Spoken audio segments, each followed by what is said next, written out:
What's going on, guys, and welcome to episode 22 of the Listen Whilst You Step podcast. Today, we have a very special guest on. We have Brendon Pearson. I went on Brendon's podcast a few months back now. It went live a couple of weeks ago. Really cool. Thank you for having me on, mate. And it's awesome to have you on my podcast now. I won't give you too much of an introduction. Why don't you just give the guys a little bit of story, who you are, what you do, and then kind of a bit of a backstory on how you got into the fitness industry. Yeah. So I'm Brendon. I'm 24, but just literally turned 24 the other day. So getting old now, getting on. But yeah, personal trainer, online coach based in Newcastle. Again, I've got a podcast. I do a little bit of YouTube as well. So I'm sure obviously check this episode out with me and Simon. It was a pretty good one. But yeah, in terms of my backstory, I played professional football for years, pretty much like every lad, especially in the Northeast. If people don't know, the Northeast, literally everyone loves football. It's either football or rugby. Everyone's diehard fans. Played football since I was like 8 or 9. Ended up getting scouted for Newcastle United at the age of 10. Literally went all the way through the ranks up until the age of, how old was I when I left? 21 years old. I always suffered with a lot of injuries, which is one of the reasons how I got into fitness and personal training, and my knowledge from there, from the injuries and stuff, kind of just grew and grew. My passion for fitness due to me being in the gym for so many years. Like my first really serious injury when I was 12 or 13. I had a slip vertebra in my back. And then from there, I had a meniscus tear, had that at 16. I had a full ankle reconstruction, which was one of my latest injuries that I had, which kind of ended my career. What else have I had? Patella tendonitis. I ruptured both patellas as well. So I've had loads and loads of injuries. But again, like I said, that's how I ended up spending more and more time in the gym environment. Almost developed the passion for trying to find ways of rehabilitating myself, but also others. I was kind of finding that the system at the football club that I was at wasn't great in a sense of rehabilitation. The club had a big kind of history of players being out long term with injuries and maybe struggling with actually getting back fit. So I kind of developed a passion for that. Try to help out as many people as I can. Try to keep on pursuing my football career after I left Newcastle. Didn't really go to plan. I think part of the reason why was because my passion for fitness was starting to kind of outdo my passion for football because of maybe the injuries and stuff, and kind of the struggles with coming out of professional football and then having to try and start myself up again, which is something I'm very passionate about in terms of the mental health side of things. I've been doing podcasts and a bit of work with different foundations, the foundation called If You Care Share as well, which I've done a few episodes with, talking about mental health, not just in football, but just in general. And then from there, finished my professional football career probably 2 years ago now. Was kind of lost a little bit for 6 months or so in terms of what I wanted to do, what I really wanted to pursue. I've done again a YouTube video covering all that, which if you want to check it out, it's probably a good one to get the tissues out and have a little cry over my little sob story. But yeah, after that, decided to pursue a career in personal training. Probably, I think it was December the 2nd, what would be 2019 now, when I had my first kind of day as a PT, working at Nuffield Health in Newcastle. And then from there, just grew from my own business side, trying to grow my one-to-one side. Obviously, it hasn't been that great with lockdown the last year.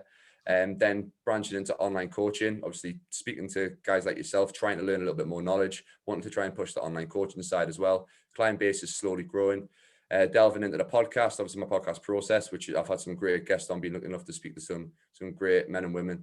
YouTube, and then I'm just slowly progressing. It's only early days for me, so just going to see where things go. But that's kind of a very short, well, I say very short, a little brief overview of my life, I guess. Yeah, man, it's awesome. It's quite cool. Like we said this on your podcast, but we both got quite similar kind of stories of kind of coming into the fitness industry. You played professional sport. I was aiming to try and play pro rugby and things like that. Played at a reasonable level, nowhere near your standards. Then we both kind of had the injuries, and it kind of set back. Do you really feel like your kind of passion did switch those gears? Because I think that's one of my things. I started kind of going into rugby training or rugby matches like, if I get too sore, I'm not going to be able to squat on Monday. Yeah, that is one of the big things. And like, I'm started playing at the start of this year. I wasn't thinking about going back into football, but I had a phone call from someone just to go back into playing at a decent level. So it's kind of on the borderline of professional and semi-professional.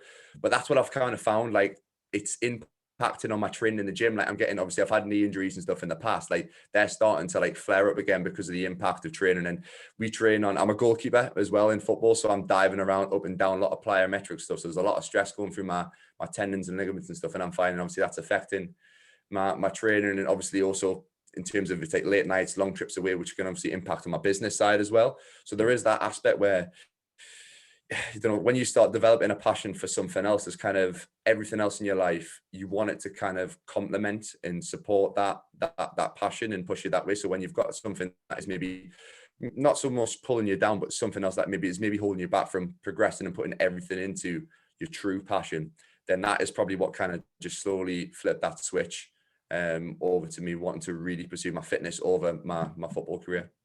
Yeah, and obviously I'm sure we'll kind of get into some of the highs and the lows of things in a bit, but how did you find kind of stepping away from it? Because I found it different in some kind of different ways, but we'll touch on that in a sec. But what about you? Yeah, it was very tough, to be honest, mate. Like there was a good like dark patch, I would say, maybe towards. So when I was leaving Newcastle United, obviously Premier League sort of club, I had high expectations for myself. I had a bit of a time around the first team when I was about 18, 19. So I knew that I had potential to push on. I kind of had in my mind, right, all I'm going to like, football is my everything. I can see myself playing at the highest level. And then when the injuries start to creep in, your kind of mindset does flip a little bit. But I always thought that I would be fine. I always talk about being in like a high performance environment, like a Premier League academy, is you're in a bubble. The world outside, the real world doesn't really exist, and you don't realize what sort of bubble you're in until you leave. So when I left that bubble and I had to try and trial at different clubs and try and kind of pursue my own path. I had an agent at the time who was trying to help me, but it didn't. All the trials and stuff didn't go to plan, again with injuries and what have you. But having to maybe take a step back and be like, right, because of your injuries, because of what's happened, you might not act. This dream might actually not be true. This might not be your path. You might be on a different path now. But there's a big ego side of, especially in football, I think, with the money that you get at a certain age, obviously being like, I don't know, the social media influence of being a footballer, there's a big ego side of it. And kind of me, the one thing that held me back was letting go of that ego and being like, you know what, that was me. I used to be professional football, but that doesn't define me. That's not who I am. I'm Brendon Pearson. My passion is personal training, fitness sort of thing. Like football was me, but now this is something else. So don't be defined by what you do, be defined by yourself in a sense. So I had to take probably a few months. There was a rough patch when I had my last injury, my ankle injury in Scotland. Me and my girlfriend were living up there at the time, and I ruptured literally 3 ligaments in my ankle, tore my perineal tendon. I needed a full reconstruction of it. We had to live up there for a few months because she had a job up there and we couldn't quite move back yet. So it was a good few months where I had my operation. We were living up there and I was a bit like, right, what do I do now? Do I pursue football and keep on trying to go, or do I like try and spark this passion and pursue my fitness? So there was a little period where I talked about it in one of my podcasts. I think you listened to it as well. And in the YouTube video where I went to Ibiza. I was like, right, me and my girlfriend, right, we're going away to Ibiza. I spent way too much money, hated every single second of it. But I just like was just lost and just kind of like, I don't know, there's probably people listening who maybe have been in them kind of patches where you're a bit lost in your life, you don't know what to do. But anyway, after that, kind of got my shit together, thankfully. I'm all right swearing on the podcast, by Yeah, the way, man, as well, go just for to it. double check. You do Double whatever you want. People do it on mine as well. I'm just like, yeah, do whatever you want. But got my shit together a little bit, moved back home, and then from there, the fitness career kind of took off from there. But again, it did take a long time for me to actually build myself up. Maybe a good month to a year. Maybe I'm not 100% kind of fixed in a sense now, but things are a lot more positive now than where they were. Yeah, massively. I think so I've been working with a guy named Kieran. He's a high performance mindset coach. And I literally had this kind of thing as when I came out of it, I labeled myself and my identity was I'm a rugby player. And as soon as I stepped away, I went through that little patch where I kind of felt lost. I always had the passion for fitness and things like that. But all of a sudden I was like, oh shit, where am I? Like everything I've worked my ass off for, everything I stand for, what everyone else sees me as, all of a sudden I'm not that. So I know it's definitely a tricky patch until I literally be on the brinks of kind of, well, you played professional, then kind of stepping back a little bit, then kind of pursuing it and kind of having that, like, what was the point and what was the things that made you think, no, it's time to move on? I think injuries was the one, because I kept on getting injured. Like I had like 4 major operations by the time I was 21. I was like, right, come on, there's something not right. Maybe my body's not built for it. Maybe it is just bad luck, whatever it is. But maybe there's something, like I'm not like religious or anything, but maybe there's something telling me that this isn't the path for me. Maybe there's something else. Yeah, it's just not meant to be in a sense, but I think it was just a constant kind of getting battered down by football kind of thing. I did lose my kind of the passion for football and kind of killed my love for it in a sense because of the amount of setbacks that I had and stuff.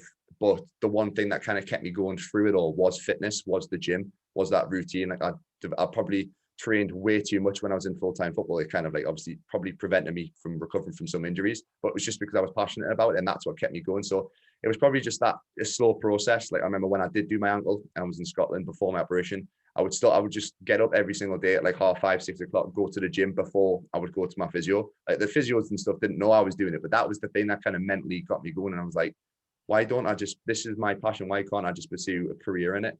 Because like football isn't a long-term career anyway. It's not there forever. It's only, so some people are lucky and they can play up to 40. So there is going to be a point where this ends. Why don't I just start pursuing my passion now? But luckily, when I was injured at Newcastle, so probably about 3 or 4 years previous, I'd done my personal training qualification. So I already had it in the bank. I just never used it for a good 3 years. So luckily enough, I already had the time to do it when I was injured at Newcastle. And then when my football career finished, I could literally just step straight into it. But I was going to say about in terms of Jersey is quite a small place, isn't it?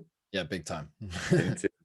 Yeah, big time. I was going to say, because I'm from like a small town sort of thing. So in terms of the ego thing about stepping out of football, like the same for you in terms of stepping out for rugby, that was another tough thing because literally everybody in my area, all my friends and stuff knew me as, oh, he's the footballer. Like I still get people asking me now, oh, how's the football going? How's stuff? And I'm like, it's not me anymore. I'm like something else sort of thing. So that makes it even tougher being in that sort of small environment, small town sort of environment. Everybody knows you. And that's like, even at school, everyone's like, he's the footballer. That's what made it a little bit tougher. But yeah, just got to kind of accept who you are. Maybe just say like, that's not me anymore. I'm something else now. Everything that I've done in the past, I'm grateful for, and it's taught me a lot of things. I'm going to put everything I learned into the path that I'm going on now. Yeah, obviously we now spoken like touch on some of kind of the lower points of that. What were some of the highest? Because it must have been some insane experiences. Yes, I'll probably say it's funny as there's that smile. Yeah, there is some obviously high moments. I think one of the ones I had some great trips away in tournaments. One of the ones was actually my second year in Newcastle. I think it was under 12s, 11 or 12 years old. We went to Rome for a week for a football tournament. So we played the likes of Roma, AC Milan, Lazio, I think Juventus were there. Like teams like that when you're like 11, 12 years old, you're like, oh, this is great. And it was like a big stand, people were watching. Going around, we did like the Vatican City and all that stuff, like went to see the Pope and all that as well. So there's loads of great memories. We got to the final as well. We played Benfica in the final. So we beat AC Milan in the semi-final. Played Benfica in the final and got absolutely battered off them. There was a kid at the end of the game who scored a hat-trick. He was doing backflips and stuff. I'm like, well, I don't know. They're way ahead of us, but yeah, some good memories there. And then just proud moments in terms of being in and around the first team. So there was a year where there was the first team goalkeepers were injured, and I was third choice for literally a full season. So I was traveling to all the Premier League away games. I was on TV. I remember my dad filmed the clip of me when we were playing Bournemouth away, which obviously it's kind of near your end. That's as close as we can get to be fair. Yeah, we'll say close. Kind of. Well, you asked me before how far away London was from where or Gatwick, sorry, was it? It's probably not far off. It's probably not far off the same for you to. It's an absolute trek. But yeah, so I had some really good moments in terms of that.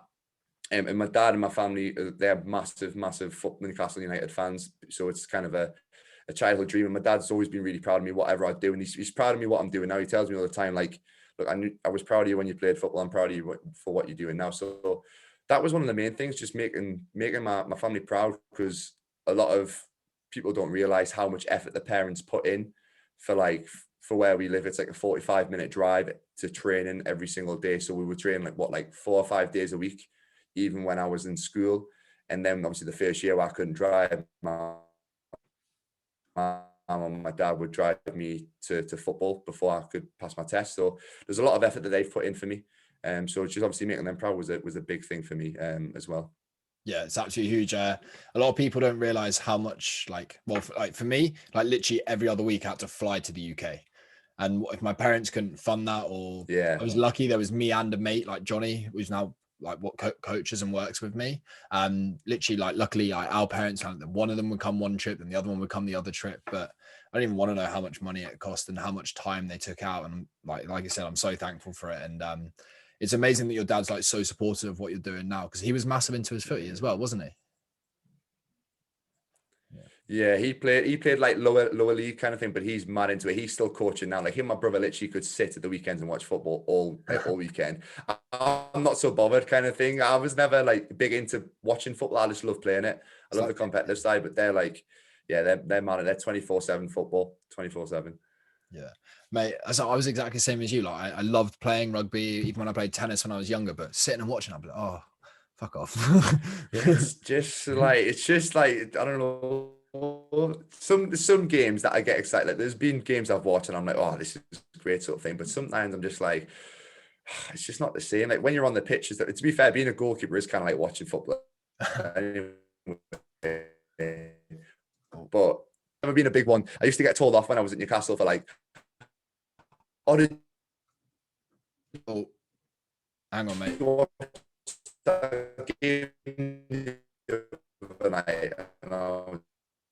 Hang on, mate. Like, we broken up there. There we go. So we had some technical difficulties there. So, mate, you were just saying about just hating watching footy and things. Yeah. So it was never really something that I used to get told off when I was younger for not watching football. Like when my coach used to say to me, oh, did you watch this game? Did you watch that game? And I was like, no, I was probably, like I said before, I was probably just sat watching YouTube videos of like Christian Guzman or I don't know, Nick Bear or something like that, whoever, when I was younger. So that was always kind of where I noticed that my interest for football.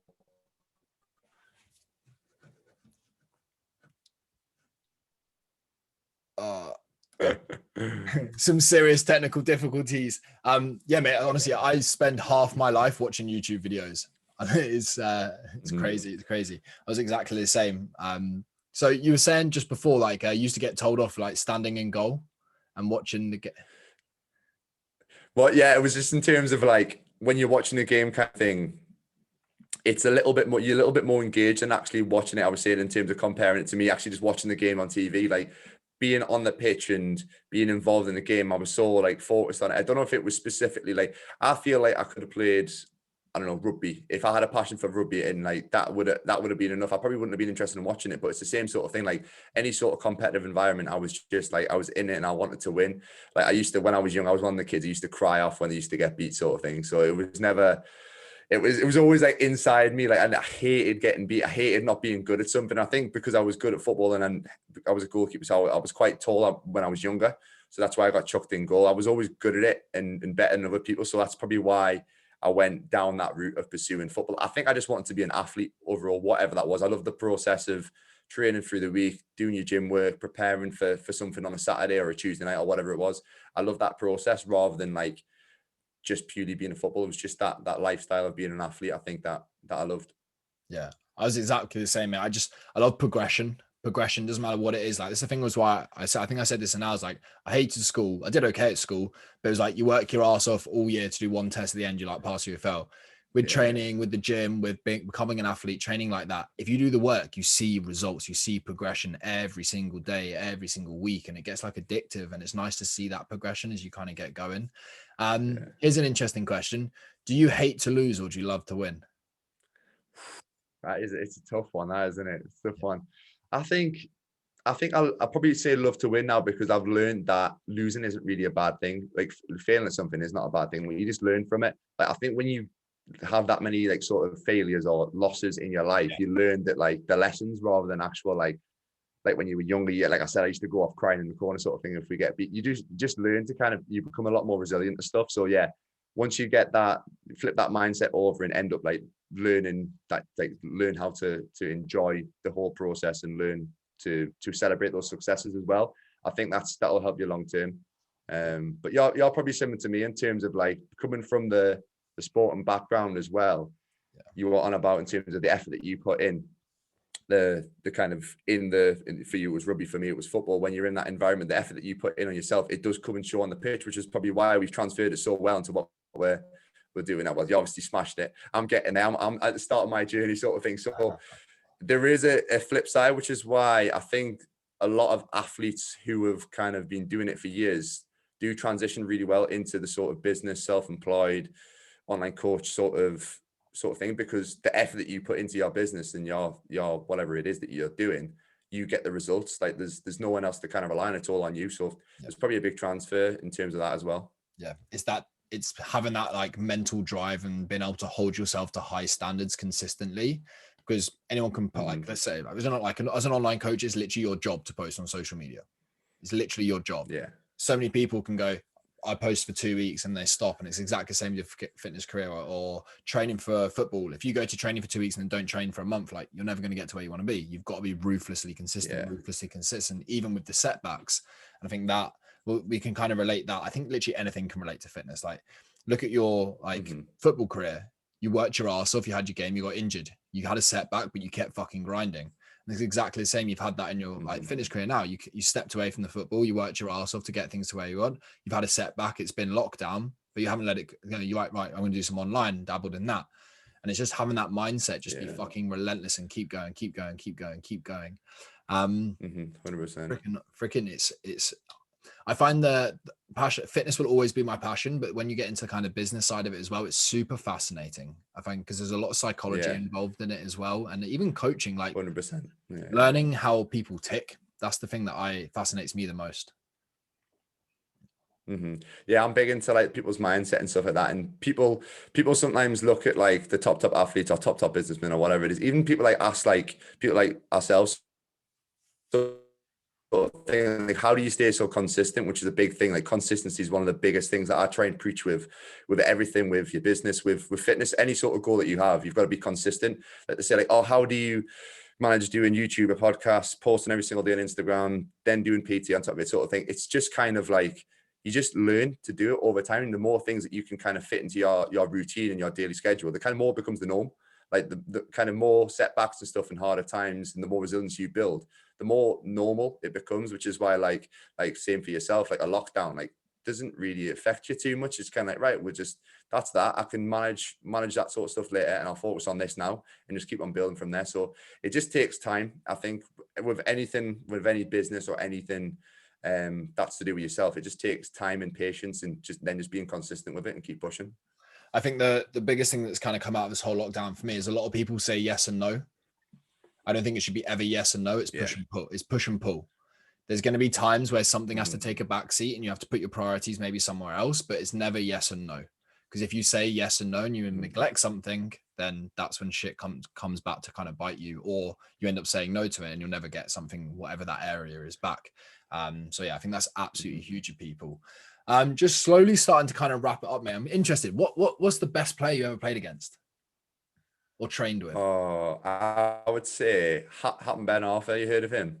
Yeah. So Hatton Ben Arthur, So he was at Newcastle with us. He was literally one of the best players with the biggest potential, but his attitude just wasn't there. So there was he had his spell in the first team, and then there was a spell where he literally didn't turn up to training. He put on loads of weight, and then he started training with us, with like the under 23s at the time, so like the youth team in a sense. And mate, he was ridiculous. He didn't care. You could tell he didn't care. He was just like dribbling past people and then just top in, and like literally he was ridiculous. And then I don't know what happened, but something must have changed in him. And then he went away, and I think he played in France somewhere. And the next year he was playing at the World Cup and the Euros, and he was like one of the best players. Like he just flipped like that. So it's just a mental thing in terms of he had the potential to like be a Ronaldo or a Messi or something like that. But it's just obviously the mental side. Technically, he was ridiculous, unbelievable. Yeah, that's something I was going to ask. What do you think is the biggest difference between like a good professional player and like a Messi, a Ronaldo, a world-class player? Yeah, it's the mindset. 100%. It's got to be the mindset, which is why I'm so like into talking to successful people like yourself and any sort of like sportsman, businessman, anything, just to understand their mindset and kind of what they've been through to get to where they're at. Like the mindset is what separates people, because in terms of like as football, you've got to prepare every single week for a massive high pressure situation. You might have to do it twice a week, like a Tuesday and a Saturday, or even a Wednesday or Saturday, or whatever it is. Like you've got to train like it's a game every single day, and then at the weekend you're playing in front of not only 50,000 people, obviously not at the minute you were knocked down, but normally 50,000 people or whatever it is on a Saturday, and then also the millions of people watching at home. There's a lot of pressure, and obviously if you mess up, you're getting abused on Twitter. You've got your whole teammates that you've let down. Like even some of your family members might look at you in shame, sort of thing. There's a lot of pressure, like especially being a goalkeeper, which is a lot of pressure on in itself. So I'm big on that. How do they prepare, and maybe what's their mindset like? I've done a podcast with one of my old teammates, Sean Longstaff. So he's playing for the first team in Newcastle at the minute. He's doing really well. And just like, I was just talking like, what's your mindset going into games? And he literally said, I think it might have been his debut or one of his first games. He played against Man City, and he had like Aguero, Torre, all you can name all the good players kind of thing he was playing against. He literally looked at Aguero's football boots and said, you can literally, they're the same football boots that I've got on. You can literally buy them from the shop. Like it doesn't make him anything special. He's just got the same football boots on, the same sort of kit. He's just a normal like person going out. So obviously you can see the little triggers and stuff that maybe these professionals who are performing, just to kind of make the scenario seem a lot more relaxed and normal. So yeah, it's just interesting how everybody deals with it and how they are so consistent at the kind of high performance level. Yeah, it's absolutely massive, and it's exactly the same. I find it fascinating speaking to certain people, and everyone has their own little kind of twist on things, how they make it work. And just speaking to more people, you can kind of pick and pull little things that you like, or go, oh, I'm not sure if I'd want to do that, like that. It's what's the most fascinating thing you've like picked up from someone in terms of mindset? I'd probably say there was a good little quote that I can't. He said it in Italian. And it sounded really, really good. But one of my teammates, he's at the team that I'm playing now. He's a Blythe Spartan. So, but he played in Italy, played in like Serie A, he played in Germany, he played all over. And there was one of the players, one of the players that he played with told him, literally said, I can't remember the exact quote, but something like you're in control of your environment. You can't let external things affect what's going to go and happen. So he was on about in terms of like people doing superstitions before games, like put your right boot on before your left sort of thing. Like this guy didn't believe in that at all. Like I said, like all that's pretty much bullshit. It is complete bullshit. If you say, for example, your pre-game or pre-workout routine doesn't go to plan, how are you going to go and let that affect your workout or your performance on the pitch? Like you can't let that, because you're the one who's in control of that. So that was a big thing.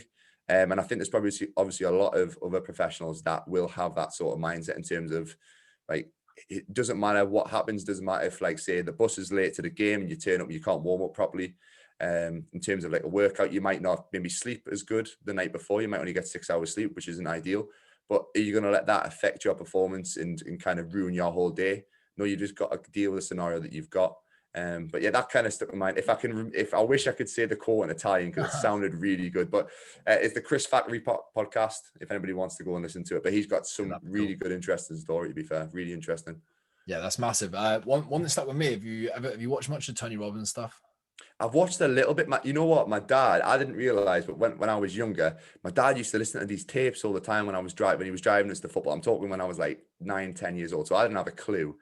But my dad used to listen to him loads. And there's a few things that I remember from when I was little. Like there was a little clip that I remember about his breathing. He used to go for walks in the morning and talk about his breathing to kind of set himself up for the day. That's one thing I remember. But yeah, my dad used to listen to, and I've listened to a few of his podcasts. And is there a Netflix thing on it as well? I think I've watched. Mate. Netflix documentary. Yeah, I think I've watched that. It's very good. Mate, I watched that, and then I took a webinar for all of my clients, and they were like, I'm exhausted watching. I was literally just like 90 minutes, just like bouncing around. Bounce on his little trumpet, his trumpet before he goes out. I love that. So much energy. It's class. Yeah, but something I literally just listened to his audiobook at the moment. Something he said, it was like one of the best ways to kind of control your emotions is to control your state.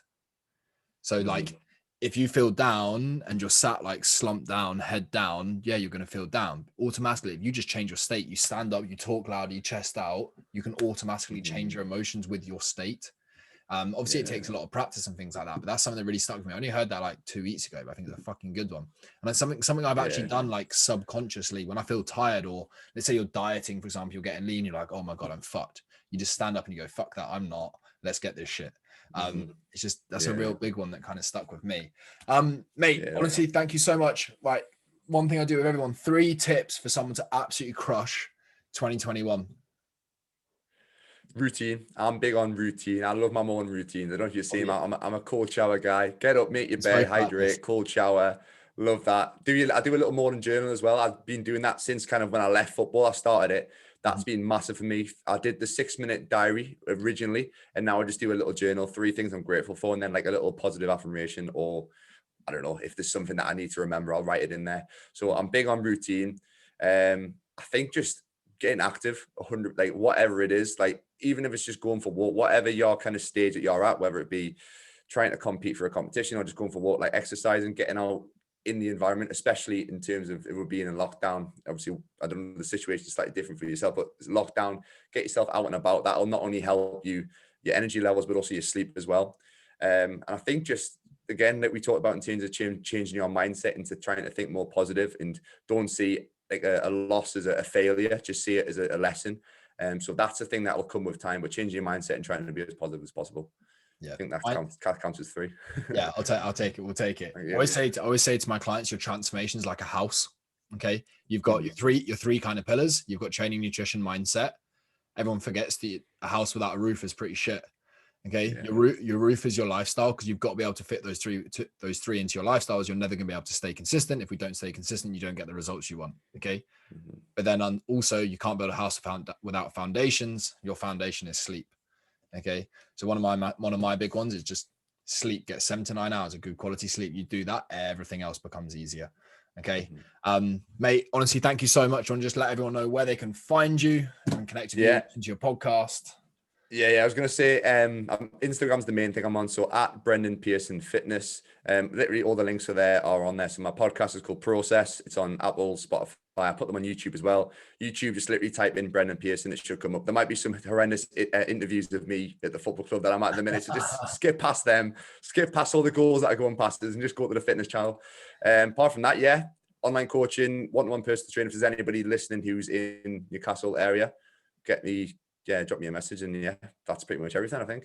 Boom. Love it. Thank you very much, guys. I'll leave all the notes and things in the description below. Please share it to your Instagram story, tag me, Simon Johnson Fitness and Brendon Pearson Fitness, and I will see you in the next episode.